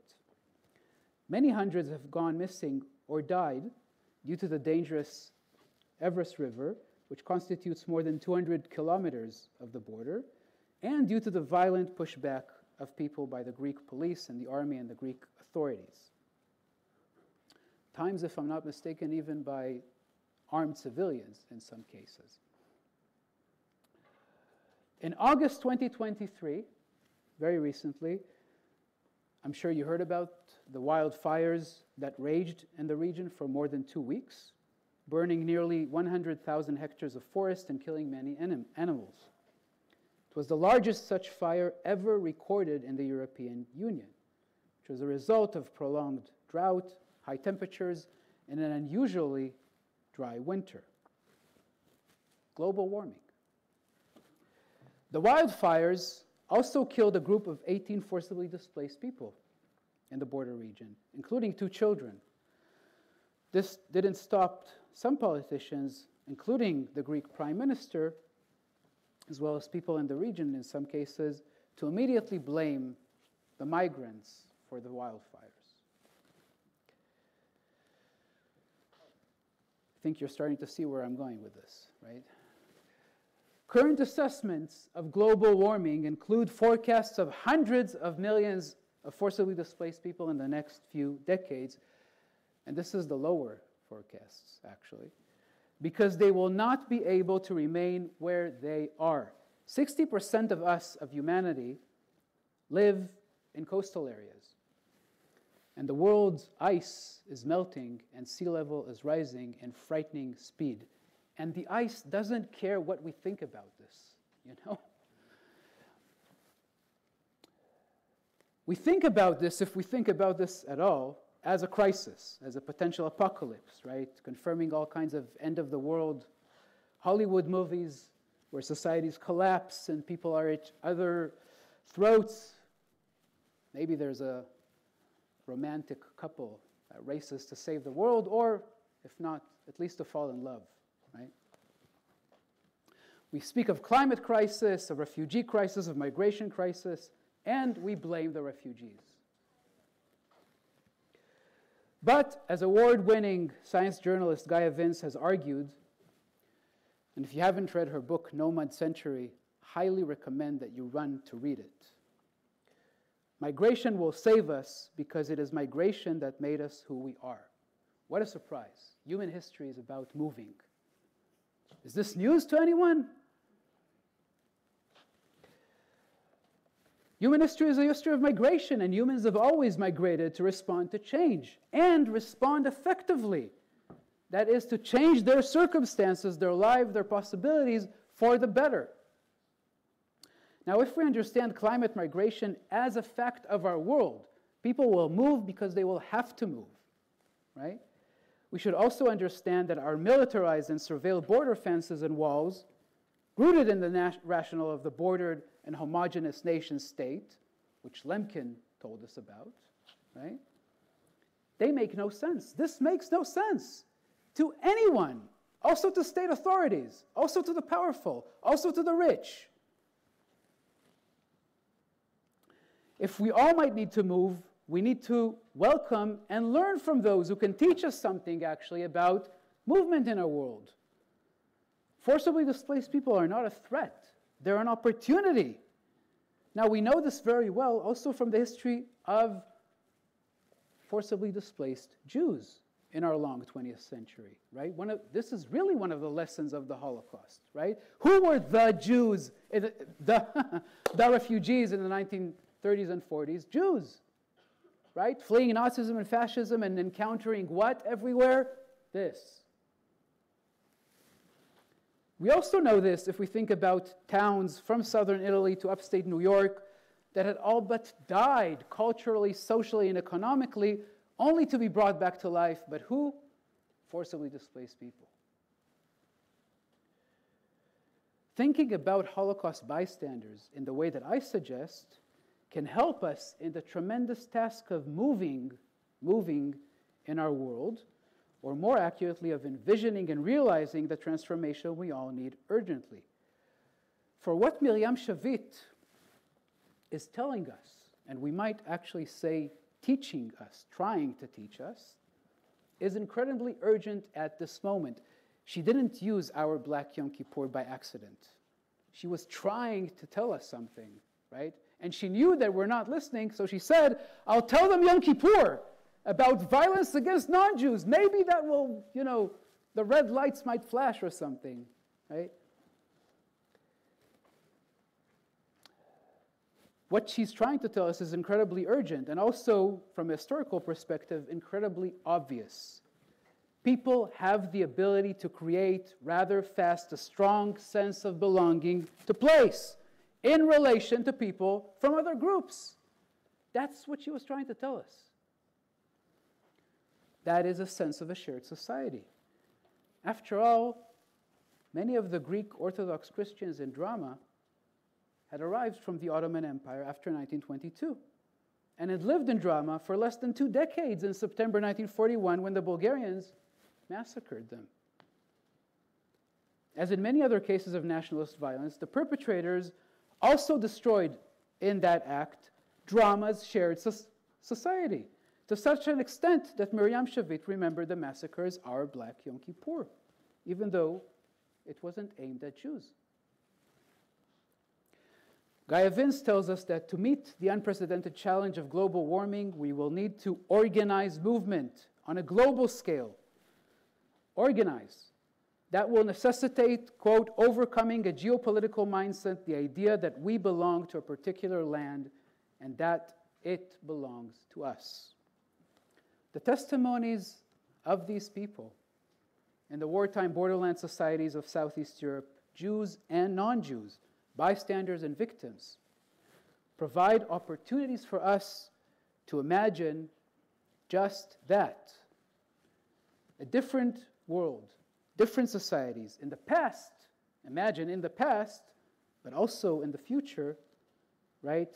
Above, around, beneath, beyond the exclusion and violence of the nation state. And it's really, really up to us to listen and to learn from them. Thank you.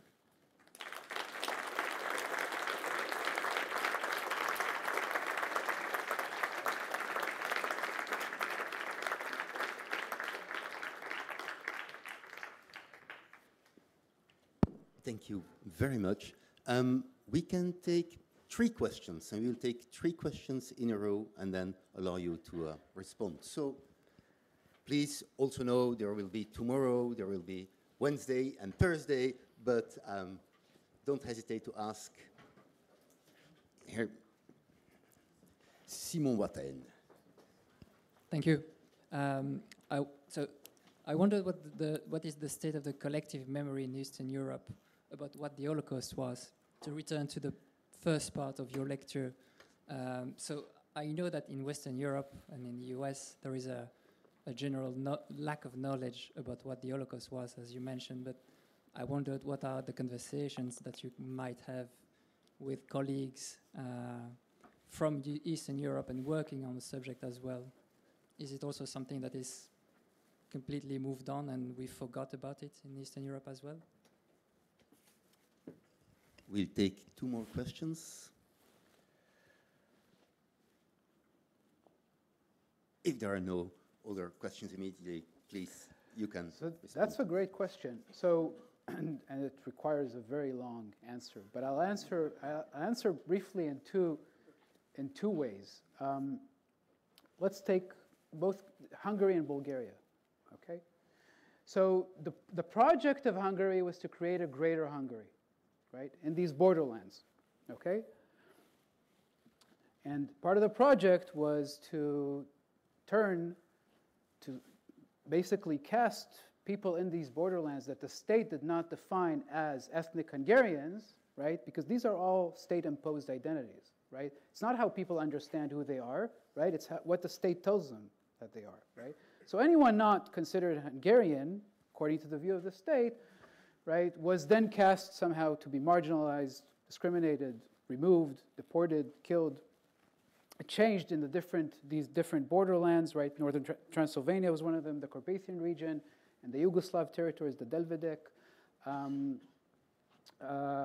So these projects of state violence unfolded in different ways, according to the circumstances of the war in these different borderlands. But the key was that, of course, if we think about Jews, right? If we think about Holocaust memory in everywhere, right? Is only about Jews, okay? Because Holocaust memory, so this is just a sidebar, that's why in all these borderlands, Jews were now cast by the Hungarian state as non-Hungarians, right? As foreigners, as dangerous, as whatever it is, and cast to be removed.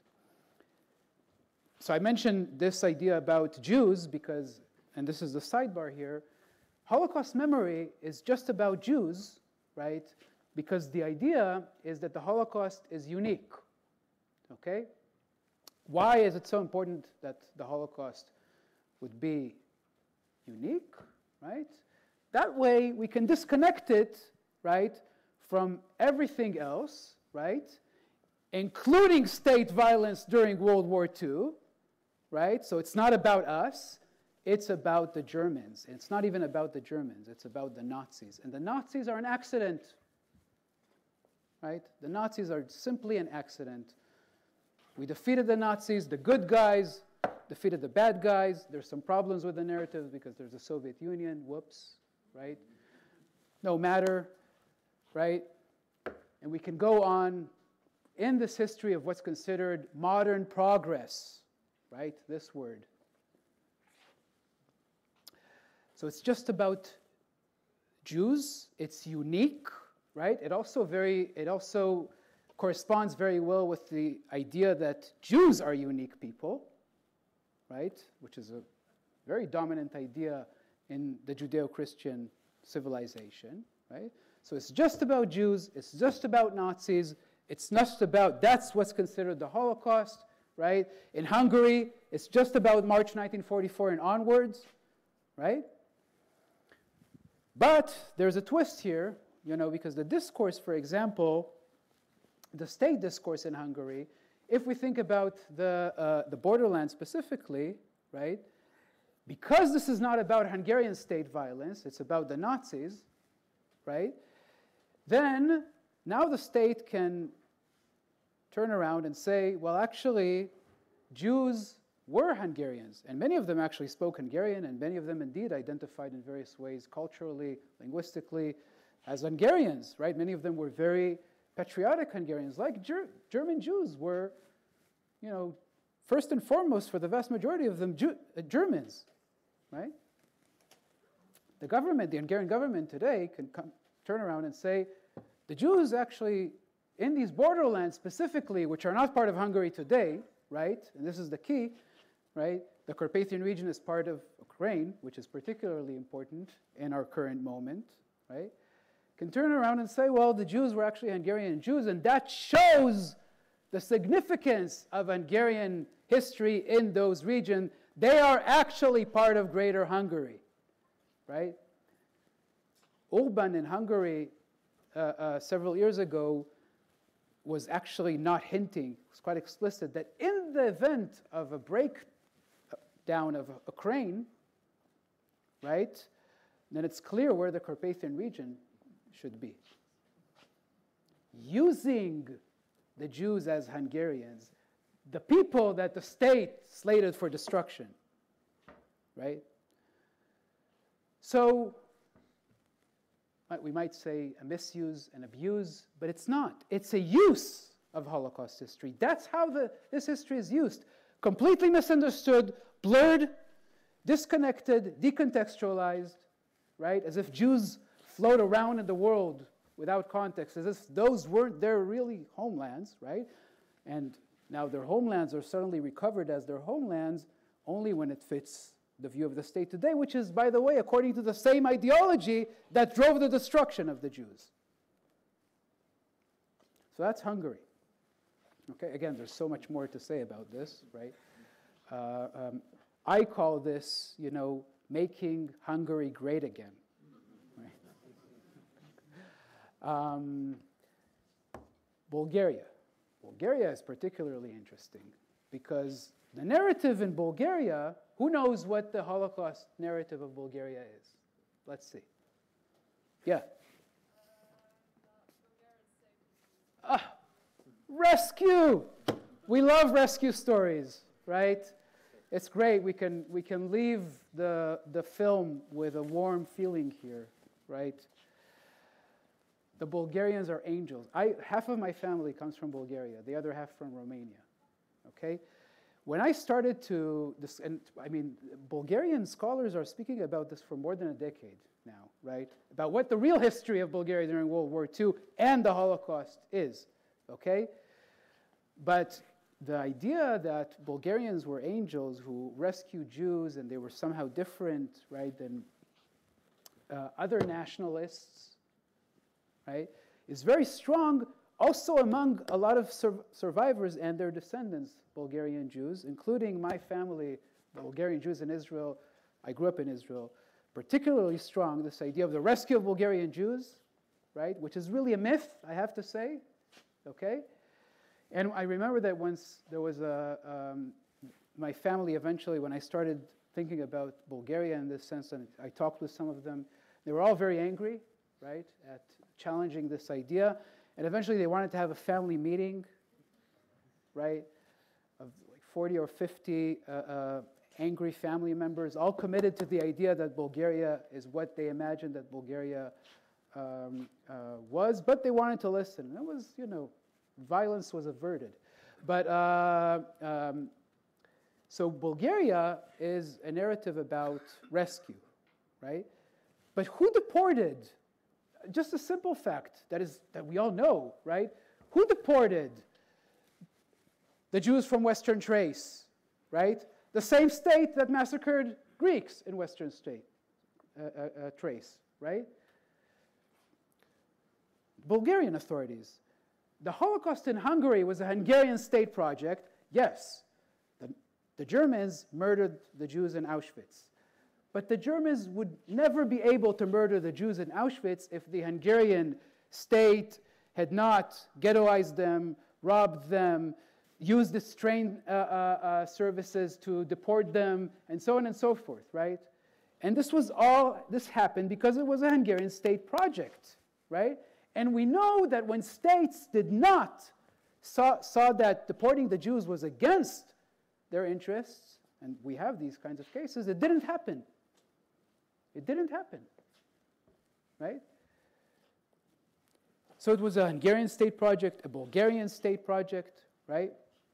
But because 50,000 Jews in the core territories of Bulgaria survived, and that's the right word to use, were not rescued, but survived, and they survived also because Jews were absolutely central, right, in the efforts to make sure that they survived, not only Bulgarians. And yes, the church had a significant role, the Bulgarian Orthodox Church, but the Bulgarian Orthodox Church also had a significant role in Islamophobia and violence against Muslims before World War II, during World War II, and after World War II.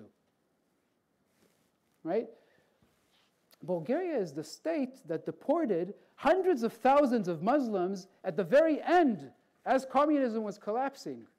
Right? The largest ethnic cleansing campaign of its kind at the time. Right? But the Holocaust is unique. It's a marker of identity, of European, of Western identity, because Jews are unique, because it's all the Nazis, and we're the good guys. We're the good guys. So American students who I teach, right, have no idea that when the Nazis legislated the Nuremberg laws, their race laws, in 1935, they were modeled on American race laws.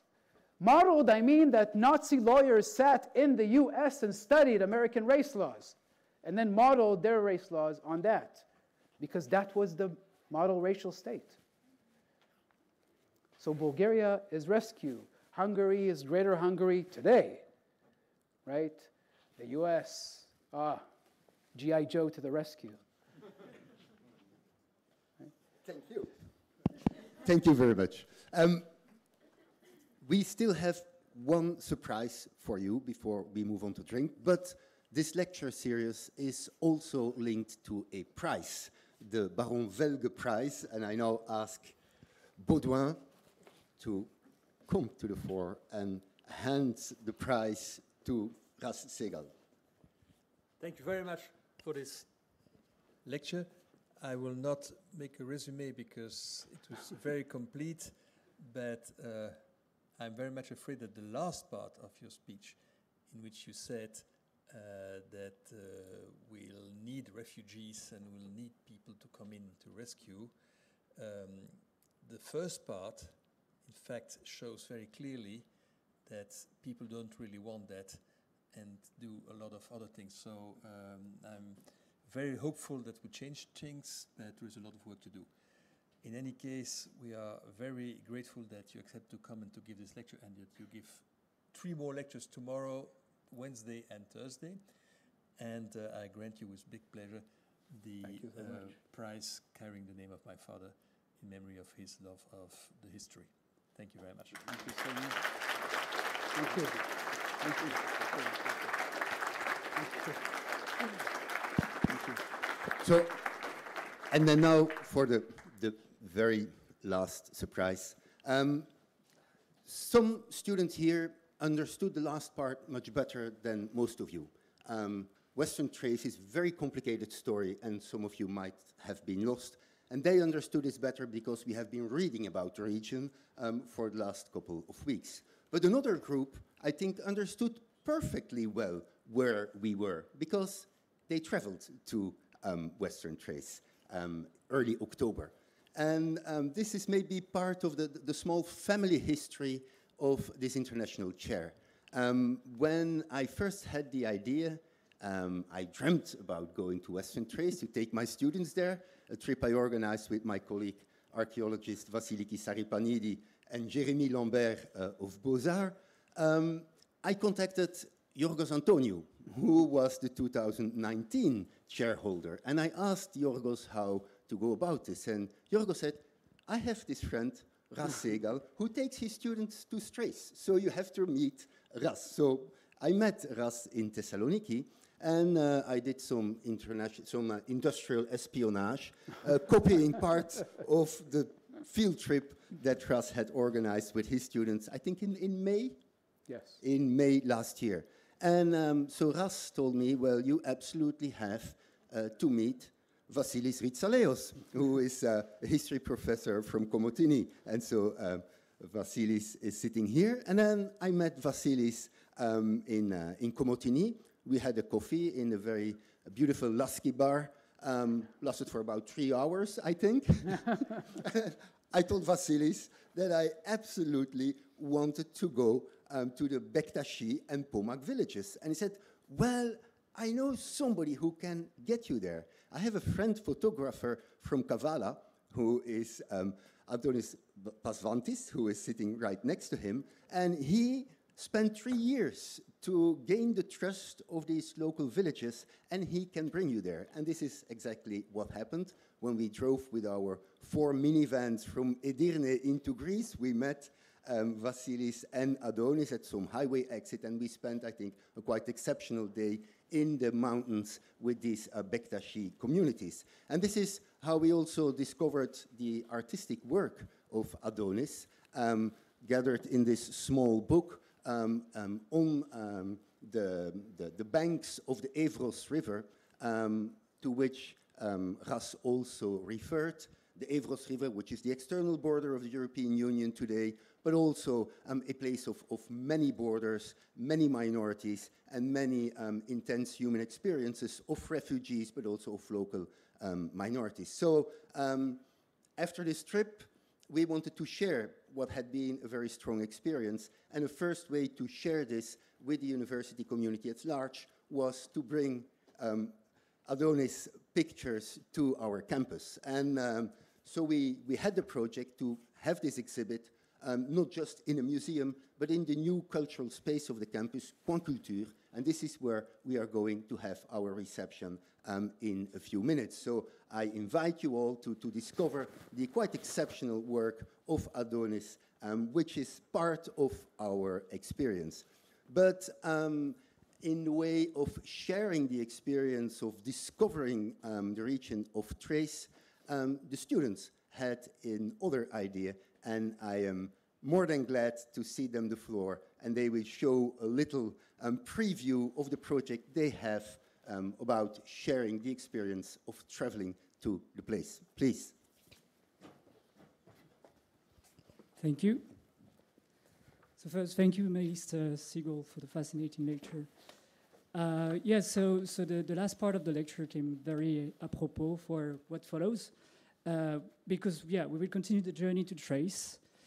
And, yeah, so as part of a course given by Peter Lagroux, we had the opportunity to explore this region, which is shared by, as was said, you know, shared by Bulgaria, Turkey, and Greece, but really is a region, as you said, of complexities, you know. And so we explored the region, and so we were quite enthusiastic by what we saw. And so to share this experience, we decided with the university community, actually a small group of students, 5 students, I see my comrades here, Davide, Noelia, Benoit, and Sean. We are working actually on a short documentary on the region, which should be released in 2025. But yeah, and as an image is worth 1,000 words, we actually we've put together a small trailer, which I hope will give a glimpse of what has been to us an odyssey. Thank you. Enjoy. You.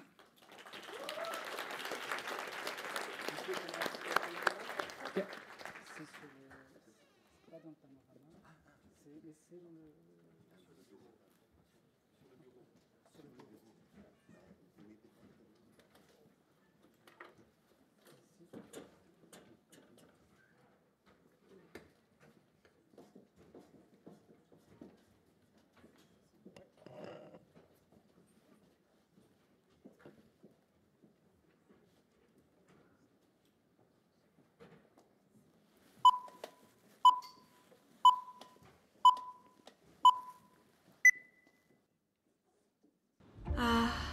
c'est déjà septembre. Comme le temps passe vite en été. Je me sens un peu nerveuse pour ce nouveau master qui commence. L'histoire m'a toujours intéressée, mais j'ai peur des cours et de ne pas rencontrer des gens. Et ce cours que j'ai maintenant à l'heure du déjeuner. L'historien et la demande sociale entre expertise et vulgarisation. Ah mon Dieu. Bon et bien, on dirait que c'est un cours de voyage. On verra ce que cela donne.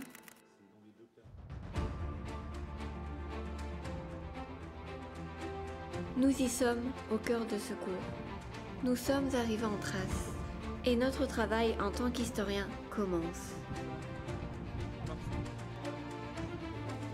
Mais que signifie cela ? Quand on parle de façon très théorique de lieux, finalement c'est des abstractions jusqu'à ce qu'on ait vu la matérialité du lieu, qu'on ait pu discuter avec les gens parce que dans toutes ces régions où on a été, le passé est très présent. Mais que signifie vraiment se déplacer ? Qu'est-ce qu'une frontière au final ?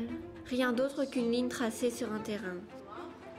Et tous ces lieux sacrés qui recueillent les larmes de celui qui croit, de celui qui a peur et de celui qui a de l'espoir. Mais au final, que signifie être à Lévis ? Et chrétien orthodoxe ? Et musulman ? Est-ce la religion qui a déterminé le destin de toutes ces personnes ?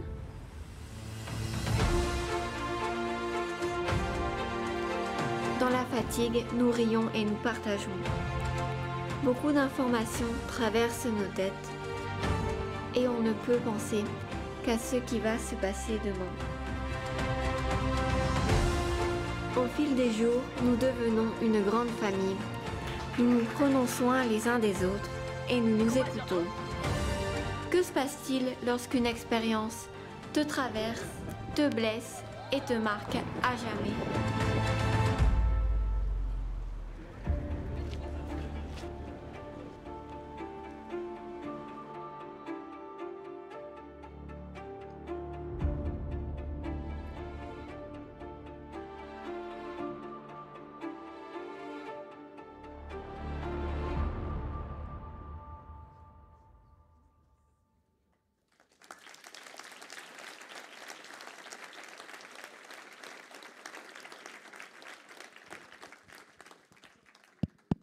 Quand on a des étudiants comme ça, on comprend qu'être enseignant, c'est le plus beau métier du monde. Donc, now is the time to share, after all these shared emotions, to share a drink. You're all invited to the Coin Culture. I hope we can cross just here by the parking.